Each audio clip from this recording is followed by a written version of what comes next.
اهلا وسهلا ومرحبا بكامل خياتي وخاوتي اللي راهم يتابعوني في قناتي. مرحبا بكم مع فيديو جديد او وصفه جديده كما تعودتوا عليا. اليوم جبت لكم حاجه سكيكديه ولا اروع، اللي هي الشخشوخه المنتوشه. نعيطوا حنايا هكذا في ولايتي.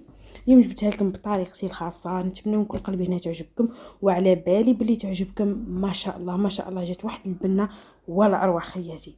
يلا نبدا على بركه الله ونقول بسم الله بمقادير الوصفه. مقادير الوصفه اللي هي اول حاجه اللي هي الشخشوخه المنتوشه. انا لهنا هذه خادمتها على يدي، يعني نتوما اللي ماهيش خادمتها على يدي يعني تقدروا تشروها من عند اي واحد يبيع الشخشوخه. كاينه الشخشوخه تاع الدفر عملتها لكم ديجا، وهذه المنتوشه، وكاينه الشخشوخه تاع الموس. ان شاء الله في الايام الجايه كذلك راني راح نعتها لكم كيفاش تستخدم باذن الله. وهذا الشخشوخه بالذات راهي كامل كامل اي واحد يذوقها عندي تعجبه، وما كانش واحد ما جربتش الوصفه، وان شاء الله حتى نتوما تجربوها وتقولوا لي واش رايكم فيها. اول حاجه عندي لهنا الشخشوخه ديالي اللي كنت عاملتها وحاطتها على جنب، ولهنايا الشخشوخه هذه تعمل بالدجاج واللحم باش هكذا تجيك مشابه وبنينه. هي في الاصل هكذا لحم وقطعه صغيره من الدجاج. ولهذا الشخشوخه راح نعطيكم السر ديالها باش تجيكم بنينه وشابه، مع حبيبه بصل اللي كنت قطعتها الى على 4، مع 2 حبات ديال الطماطم اللي كانوا طايبين وقطعتهم حتى هما على 4. التوابل فيهم واش فيها؟ ملح، فلفل اسود وفلفل احمر حلو، وملعقه طماطم مصبره، وملعقه من الهريسه، والحمص تكون طايبه نص طياب، والقرون ديال الفلفل الحار، والزيت بطبيعه الحال. نروح للكوكوطه ديالي نخليها تسخن جيدا، ونحطوا لها 4 ملاعق كبيره من الزيت، ونزيد نضيف عليها كميه زوج يعني قطع من الشحم ديال الكلاوي. هذا الشخشوخه انا ما نقليها لا بالسمن لا بالزبده، نقليها بالشحمه ديال الكلاوي، 2 قطع كبار هكذا. حطوهم مع الزيت، وحطوا اللحم والدجاج ديالكم يتقلاو مليح.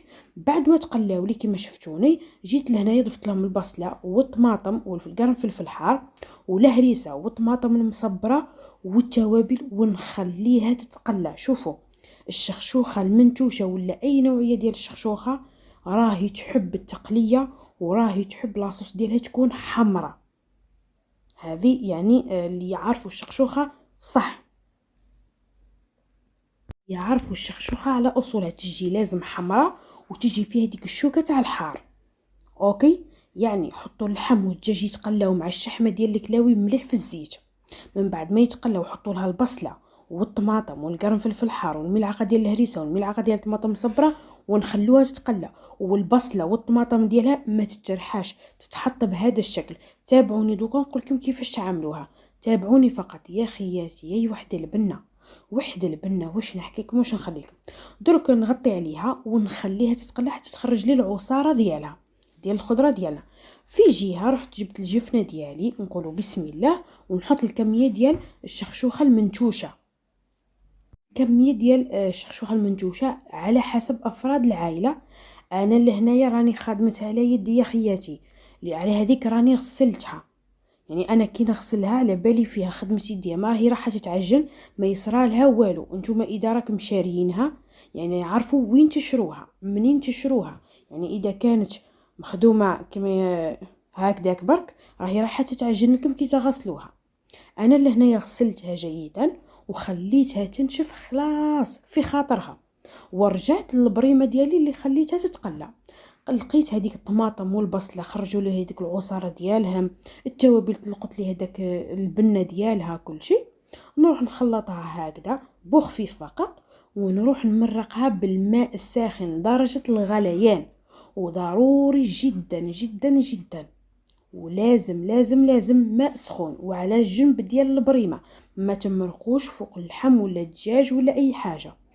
اوكي، بعد ما نمرقو شوفوا لاصوص اللي تحصلت عليها. اذا تحصلت على هاد الوجه وعلى هاد لاصوص عارفوا بلي روعه.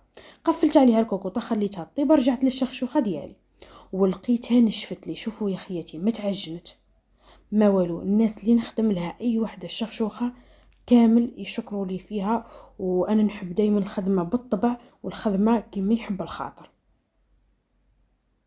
من بعد ما خليتها زيت تنشف هذا الشخشوخه وكل شيء، نروح نحطها.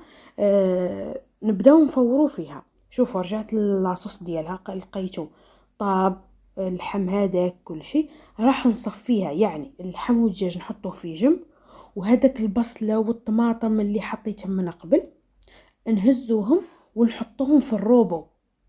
شوفوا لاصوص، هاي البصله والطماطم هذوك اللي ما نرموهمش نحطوهم في الروبو، نحطو عليهم 2 كيلات ديال لاصوص، ونروح نرحيهم مليح بهذا الشكل. يعني البصله والطماطم ما نرموهمش، نهزهم نحطوهم في الروبو نرحوهم، ونعاودوا نردوهم لاصوص ديالنا.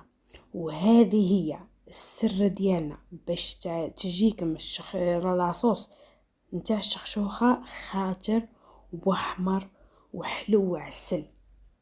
وجربوه وردوا عليا. من بعد ما رديت هذاك بعد ما رحيتهم، رديت لها الحمص، رديت لها اللحم نتاعها، الدجاج نتاعها، ونروح نملحها. كيما عرفتوني في الاول ما ملحتش حتى تاكدت انه اللحم تاعي طابت، عاد به ملح، ونخلوها تغلى. ونروح للشخشوخه نتاع المنتوشه نتاعنا.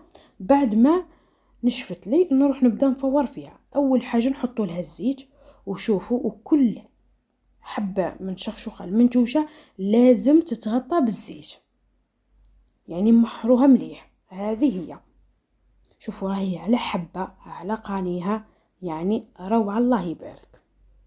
واذا حبيتوا الوصفه ما عليكم غير تكتبوا لي في لي كومونتير، راح نحط لكم الوصفه والسر ديالها باش تجيكم رقيقه وما تعجن لكمش على كامل اي وحده تخدمها. من بعد ما حطيتها في الكسكاس ديالي، جبت لهنا قراين ديال فلفل حار، حطوا فوقها بهاد رشقوهم فيهم وخلوها تفور كيما تشوفوا فيا بالذات. من بعد ما فارت لي رديتها للجفنه نتاعي، وجبت لاصوص ديالها اللي كان مملح، اللي كان طاب، اللي كان اختار وكل شيء. نبدا نشرب فيها. كاينين الناس يقولوا لي لا ما نبداوش نشربوا فيها من نهار الاول، نشربوها نهار الاول بالماء ومن بعد 2 تفويرات عاد نبداو نشربوا فيها في لاصوص. انا نقول لكم لا، من نهار الاول اي شخشوخه في البنه نتاعها تشرب البنه، ما تشربليش انا الماء. من نهار الاول بداو شربوا بلاصوص، ولاصوص تكون ملحه، يعني تكونوا خادمينها على قانيها. ونروح نحط بشوي بشوي راني نخلط في هذيك الشخشوخه باش هكذا ومامتو ما تعجليش، ومامتو راهي تشرب في عقلها، وفي نفس الوقت نعرف الكميه اللي روح نحطها للشخشوخه. ونتمنى شوف راني حطيتها لكم بادق التفاصيل. وهاد لاصوص بداتها ما كانش واحد راح ينعتها لكم في السر ديالها باش تجيكم خاطره وبنينه وحمراء. وراح نزيد نعطيكم سر في الاخير، تابعوني فقط في الاخير باش تجيكم ملبيه وتجيكم على حبه روعه. شوف كيف راني نشرب فيها بشوي. وانا لهنايا الشخشوخه نتاعي اللي خدمتها انا راني مفورها 2 مرات فقط، الثالثه نجمرها. انا ما نفورش الشخشوخه تاعي 3 مرات، 2 يكفوا ويوفوا. واللي وصلت معنا في هذا الوقت نقولكم عليه غير تخلي لي كومونتير شباب، واللايك واللايك اللايك اللايك، وقد ما تكومونتيو لي في تحت الفيديو قد ما الفيديو يطلع.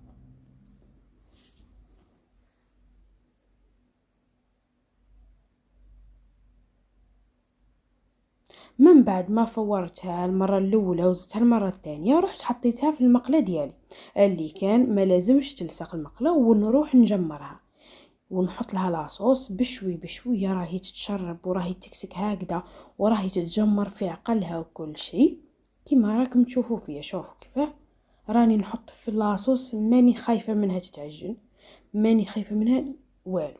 شوفوا الله يبارك روعه.